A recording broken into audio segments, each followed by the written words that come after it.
Suara pukulan yang terus-menerus dihantamkan menjadi pemandangan yang unik, meskipun pedagang di jalan ini adalah orang biasa, tetapi pada saat ini, ada juga ledakan kekuatan yang menakjubkan. Para pedagang ini kurang lebih telah dirampok uangnya oleh orang-orang ini, dan saat ini ada objek pelampiasan amarah, di mana ini membuat mereka merasa senang. Terutama pemilik toko baris kedua Bos Ho, 2 kantong di tangannya dihantamkan kedua pria tersebut dan menutup kedua mata mereka. Kali ini, orang-orang memukul semakin sengit, bagaimanapun, kedua pria besar ini tidak dapat melihat siapa yang memukulnya, jadi tidak perlu khawatir mereka akan balas dendam. Orang-orang ini menjadi lebih ganas, Yang Kai hanya melihat, dan tidak punya kesempatan untuk berpartisipasi. Kedua pria tersebut dihajar habis-habisan oleh para pedagang ini. Untuk waktu yang lama, para pedagang secara bertahap berhenti memukul, hanya kedua pria tersebut meringkuk di tanah, dan menatap dengan ratapan tak berdaya. Sumo hanya bisa melihat dengan pasrah. Hatinya menjerit, dan terdiam di tempat. Dia melihat kedua pria tersebut yang awalnya kekar dan sangat tinggi, tetapi sekarang mata mereka terlihat seperti mata panda, wajahnya bengkak seperti kepala babi. Mereka hampir tidak dikenal karena dipukuli. Situasi ini terjadi, karena kedua pria itu sendiri tidak memiliki banyak kekuatan. Meskipun pinggangnya dilengkapi dengan pedang, itu hanyalah menjadi sebuah pajangan. Jika mereka benar-benar seorang master, apakah mereka akan peduli dengan serangan orang-orang biasa ini? Tapi sekali lagi, bagaimana master yang sesungguhnya melakukan hal yang memalukan seperti ini? Ketika kedua orang itu terlihat bonyok, banyak pedagang yang merasa kasihan, tetapi mereka masih berkumpul dan menolak untuk pergi. Kedua pria itu melihat bahwa semua orang tidak mempunyai wajah yang baik, dan hati mereka menjadi sangat ketakutan. Salah satu dari mereka mengulurkan tangannya dan gemetar ke arah Sumo. Dia berkata lemah di mulutnya, "Su." Wajah Sumo menjadi berubah, dan dia berteriak, "Apa? Kau ingin aku memberimu pukulan?" Yang Kai menatap dengan matanya, tersenyum dalam hatinya, dan melangkah maju dan berkata, "Dua penjahat tercela. Aku tidak tahu berapa banyak toko bisnis yang dirugikan dengan metode ini, memaksa orang untuk memberikan uang, itu benar-benar keji." Kata-kata Yang Kai agak berlebihan, tetapi orang-orang di sini semuanya adalah pedagang. Untuk sementara waktu, hal ini menciptakan sensasi perasaan yang mendalam. Pelayan toko meludahi sedikit, "Hei, sialan. Sampah masyarakat, berani datang ke toko beras untuk membuat berita bohong." Pelayan toko tersebut melampiaskan amarahnya. Yang Kai berkata, "Ya, orang seperti ini benar-benar harus mati. Kau dan aku tidak sebaik pelayan ini, kita harus menghukum mereka dengan hukuman yang berat. Jika kau melakukan kesalahan, maka kau harus berani bertanggung jawab." Ketika kata-kata itu keluar, mereka semua terkejut. Kedua pria yang berlutut ke tanah berkeringat dingin di dahi mereka dan menatap Yang Kai dengan tatapan ketakutan. Mereka tidak pernah membayangkan bahwa anak muda ini berkata dengan perkataan yang pedas.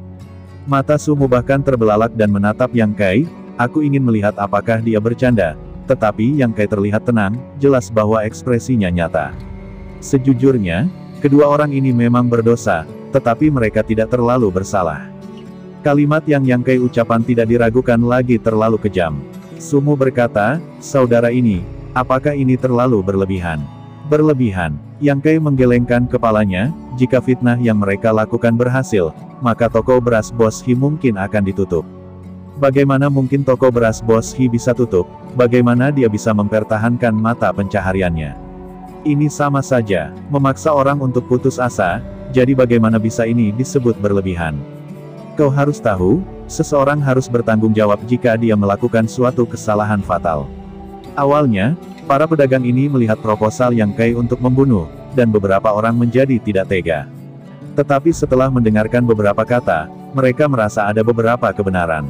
"Aku tidak tahu bagaimana melakukannya, tapi bagaimanapun, bahkan jika kau ingin membunuh, kau tidak perlu mereka untuk melakukannya, jadi semua orang menjadi waspada."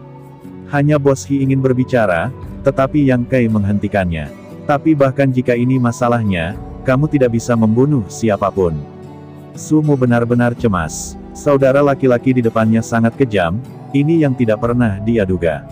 Awalnya dia berencana, biarkan kedua pria itu keluar untuk memfitnah Bos Hi, dan kemudian dia tampil sebagai orang yang membongkar niat licik kedua orang itu, sehingga Bos Hi dapat berterima kasih pada dirinya sendiri. Tujuannya akan tercapai, tetapi tidak berharap munculnya saudara yang kejam ini, untuk membunuh kedua orang tersebut. Sumu dapat dengan jelas melihat bahwa kedua pria ini menatapnya dengan tatapan penuh harap, berharap dia dapat menyelamatkan mereka. Bahkan ada semacam ancaman di mata mereka, di mana Sumu tidak mengerti apa yang mereka maksud. Mereka semua ibarat seperti belalang yang diikat dengan tali. Jika mereka kenapa-napa, dia harus mengalami hal yang sama. Pada saat ini, Yang Kai tersenyum, saudara ini, Konfusianisme dan hukum, ada hal yang dilarang oleh seni bela diri. Generasiku merupakan orang-orang yang telah mengerti kehidupan, tangan mana yang tidak pernah ternoda oleh darah. Apakah tidak mungkin bagi saudara laki-laki ini untuk melakukannya? Atau, kau mengenal mereka. Jadi kau tidak ingin membunuh mereka.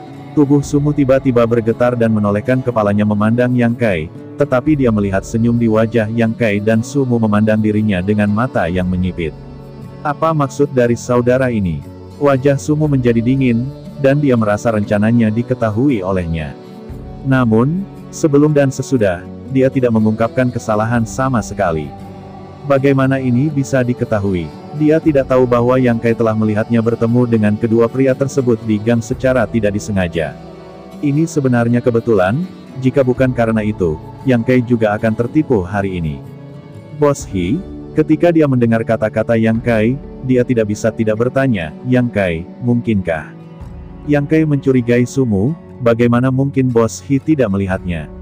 Yang Kai menggelengkan kepalanya dan tidak menjawab, tetapi dia tidak memberitahukannya.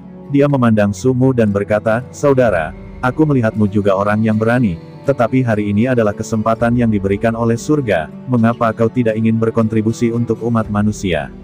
Apalagi ada saudara dan aku yang menemani, apa yang kau takutkan? Kenapa aku harus takut? Sumu tertawa dan tersenyum, wajahnya berkedut, seolah berkata pada dirinya sendiri, apa yang aku takutkan? Bukankah hanya membunuh seseorang? Siapa yang tidak berani membunuh? Seolah mengakui bahwa dia belum pernah membunuh seseorang, dia merasa rendah di depan Yang Kai. Pada akhirnya, Sumu melangkah maju. Ketika Yang Kai melihatnya, dia menjadi begitu bersemangat, dia tidak bisa berhenti tersenyum ketika dia melihat Sumu. Dengan napas lega, Sumu memukul ke arah dua pria besar tersebut yang berlutut di tanah. Kedua pria itu melihat mata Sumu dan tahu bahwa mereka tidak bisa terselamatkan. Orang ini sudah memutuskan. Saudara, semangat. Yang Kai terus memanas-manasi. Sumu tersentak dan perlahan mengangguk. Ketika dua pria besar melihat hal ini, mereka segera tahu bahwa situasinya tidak baik, dan hidup mereka menjadi taruhannya, di mana kedua pria yang berlutut di tanah itu masih bisa pasrah. Mereka segera melompat dan menunjuk ke hidung Sumu. Sumu, kamu adalah penjahat yang berkhianat. Kau meminta kami untuk memfitnah toko beras Bos Hi, dan kamu datang ke toko beras Bos Hi untuk berperan sebagai orang baik. Sekarang kau ingin membunuh kami, kau lebih buruk dari babi dan anjing, sampah masyarakat. Kau sialan. Di depan umum, dia dihujat oleh penjahat. Sumu merasa marah dan garam. Hei, pria besar tersebut mencibir, sambil menyentuh luka di wajahnya. Dia membuka mulutnya dan menghela nafas, dan berkata, Tuan-tuan, tua dan muda, hari ini, kami melakukan hal ini, itu semua adalah ide dari anak ini. Dia ingin terlihat seperti seorang pahlawan, jadi dia datang dengan ide licik ini.